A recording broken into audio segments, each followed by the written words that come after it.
Hello everybody and welcome back to OMB Reviews. I am the critic who is a cynic. Hope doing well, and today we'll do a little bit of a box office update as there isn't a whole lot going on, as there are no new long-range forecast projections, as this week is set to be a pretty dead week as far as releases are concerned, with only the newest film from the action hero Liam Neeson is expected to come out, the film called Memory.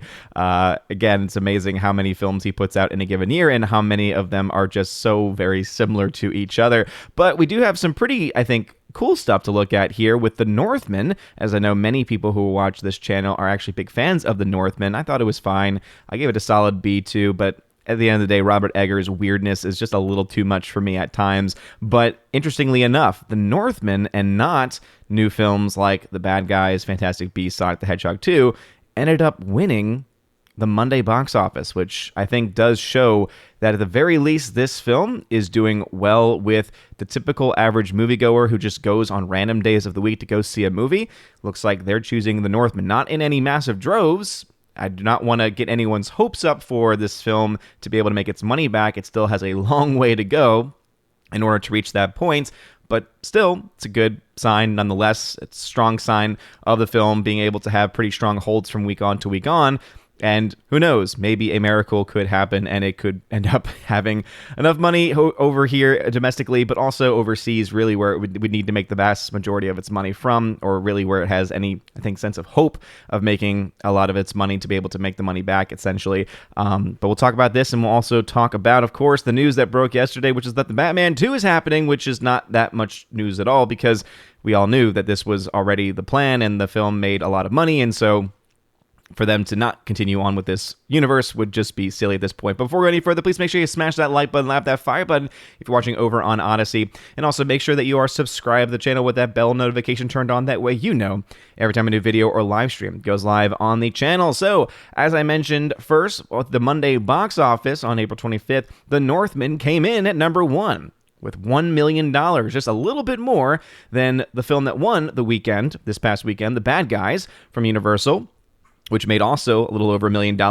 And then came number 3 was Fantastic Beasts 3, Secrets of Dumbledore, which made just over $1 million as well. And you obviously can see the different drop-offs there. What's interesting is that Fantastic Beasts, since it's been out a little bit longer, has a 73% drop from where it was last week. Sonic the Hedgehog 2 had an 82% drop, which I think is probably the most surprising. Even though the film has been out longer, it is surprising to me that the film was not able to reach the levels of Northman and Bad Guys at this point. What I think that probably is an indication and sign of is that all of the kids that had been out the last couple of weeks because of spring break and Easter and all these other things are probably back at school, and so therefore that's not really the top of the list. Whereas The Northman, being an R-rated film, obviously for adults, more so for the movie-going populace. I know, River. I know. She was a huge fan of The Northman, and she is very mad at me for not just loving it outright. She didn't think that my B rating was very fair. But The Northman is clearly, based on the fact that it came in at number 1 on the Monday box office, even though the numbers really aren't that much different from one another and really aren't that large to begin with, does indicate that when it comes to just the regular everyday person that's going to the theater, who typically goes to the theater on a given day, said, you know what, hey, I want to go see The Northman. I want to go see a film that is more so for adults, that is more so for my speed. And again, I think that it is definitely a good sign. Now, is it an amazing sign? I would say no. Again, it's a good sign in a general sense, but the film has only made $24.8 million. Now, if this film had cost $30, $40 million, that would be a pretty good start. The issue, of course, is that this film cost a lot more. Now, the numbers does not have the number of the box office for this film, but just like we like to do things live on the channel. So we'll go ahead and just look and see what the actual box office, what the actual budget for this film ended up being, and you'll see that there's a couple of different sources on this one that have different opinions. So as you can see here, the range for the budget is between $70 and $90 million. And what I always like to do, of course, is not take Wikipedia's word for it, but look at the actual sources. So according to Variety, they are the ones that are reporting that it costs $70 million, whereas over on The New Yorker, they claim that it costs $90 million. So it seems to me that there is, at least as far as box office numbers reporting and budget reporting, two pretty credible news outlets that are talking about these numbers, which means that this film definitely cost a lot more than any other Robert Eggers film has ever cost in the first place. And the biggest issue, as I've been mentioning previously, and you can see on my box office tracking site, OMBReviews.com, is that because of that, I've decided to just say that the budget was $80 million because that's the average between those two, meaning that with typical marketing costs, it would cost $120 million, and it's break even. Again, typical here, not obviously a guarantee, but if this was following typical standards, the break even would be around $200 million because most of the time, a break even point for any given film is around 2.5 times its production budget. Now, this is not always the case. The break even point could actually be a lot smaller than this. Theoretically, it could also be a lot larger as well. We don't know all of the different financial details. All we know is what is reported as far as the budget is concerned, and there is some debate over exactly how much this film actually ended up costing. But because of that number, because it's only made about $24 million at this point, it means that right now it's around $100 million in the red. This film needs to make a crap ton more money if it has any hope of being able to make its money back. And as I've mentioned previously, does this indicate a film that is a good film or is a bad film because it makes or doesn't make money? No. But it does indicate to Hollywood about what kind of films people actually want to go see.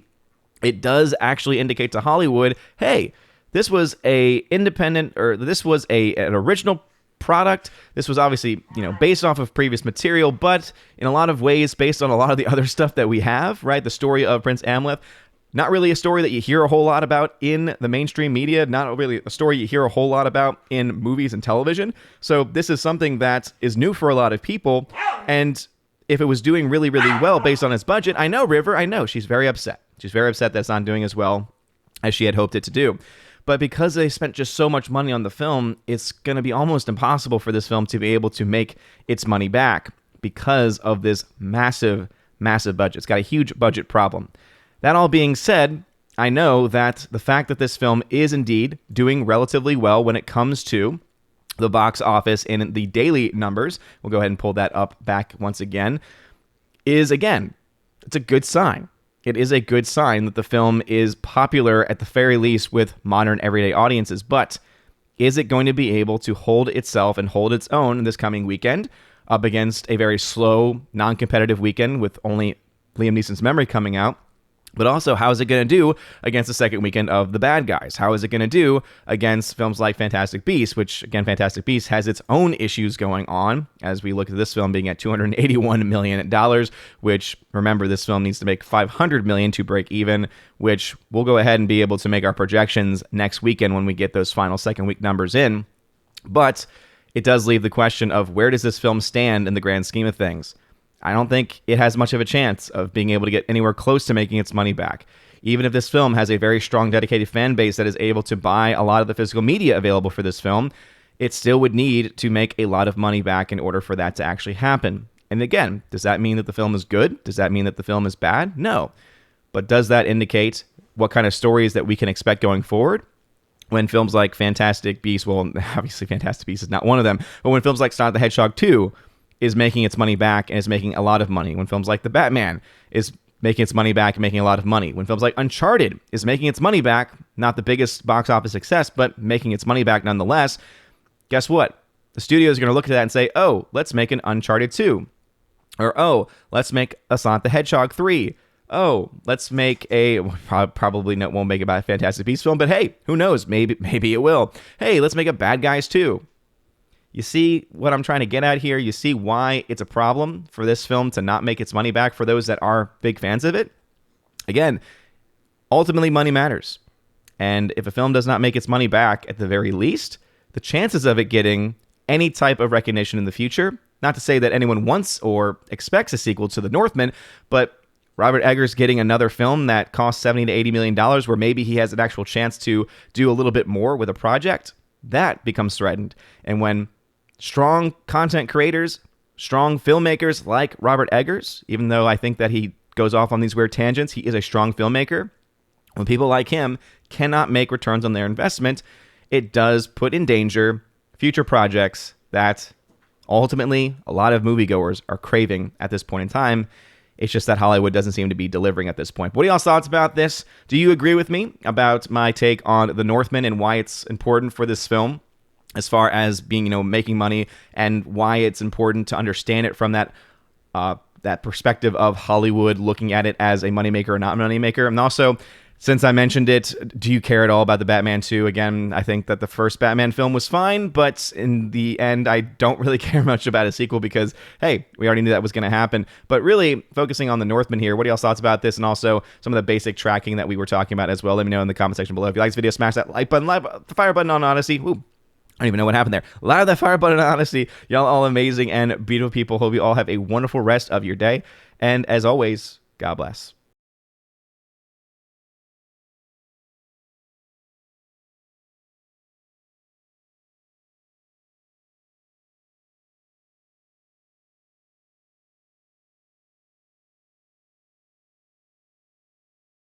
And now for a huge shout out to all of my April Patreon, Subscribe Star, and Locals members. Starting off with Patreon with Animation Commentator, Brandon, let's go Brandon, Brian P., Christopher Bowman, Father Christopher Miller, Hail to you, Father, Father Damian Cook, Garrett Searles, Harold Francis, Hymir Ari Hymeson, Inflamed Wood, Jacob from Holland, Jeff Toon, Joe Horn, Jonathan Carney, Gomer Kyle 79, Laura, the Modern Major General Story, Mike Jackson, Mad Mitch Dunaway, Mondo Spieler, Mr. Peabody, On to June, Orange Hat Reviews, Priscilla Hall, Rosella Allen, Stan Andrian, Miss Martin Muses, Theodore Bendon, Tina Bojan, and Tina B., the Empress of the Universe. Thank you very much for supporting me over on Patreon. And also to my Subscribe Star peeps, Matt317, Storm Tracker, The R, Fast Reaction,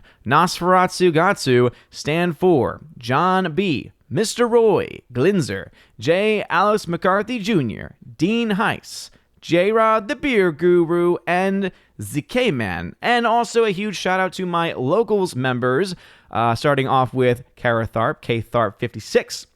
Also, UAB, Mad Dog, Mike Jackson, Robert Barnes, and also a huge support as well to Brett D90. Thank you very much for supporting me over on Locals. And I want to add a shout out for my newest Patreon member, One-Eyed Jack.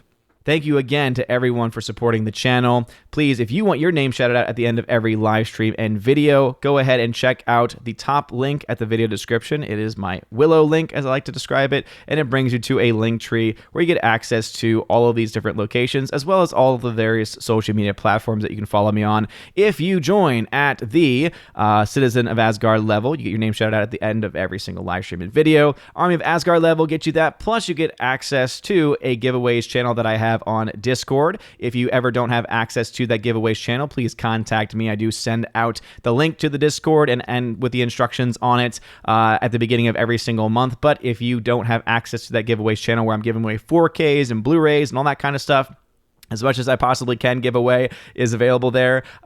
Please just reach out to me and I will gladly walk you through the process to make sure you get access to that giveaways channel. And again, that is, Army of Asgard level, whether you be on Patreon, Subscribe Star, or on Locals. Also, if you are the keeper of the Bifrost level, you get access to all of that. Plus, you get access to a podcast that I do with John the Flick Pick Flickinger. We try and do it once or twice a month. I think we're going to try and do it twice this month to make up for some miscommunication that we had last month. So be on the lookout for that, and look out for those podcast Q&A posts that are always available on the Patreon main page, the Subscribe Star main page, on the YouTube side of things as well. The YouTube community tab, you'll always find the podcast Q&A there, and also on the Locals page as well. And if you join at the Chosen of Valhalla level, the highest of the levels, you get access to all of that. Plus, if it's your first month, you get a free t-shirt, any t-shirt you want from my Teespring, my TeePublic, whichever one you want to get it from. You just let me know the size, location I'm sending it to, color, that kind of stuff. You get it sent to you. Plus, you get to be featured once a month on the Chosen of Valhalla live stream, where we all come together and just talk about movies and really anything the Chosen want to talk about, and it is a lot of fun. Anyway, thank you all very much for your love and for your support. You guys are all amazing and beautiful people. Hope you all have a wonderful rest of your day. And as always, God bless.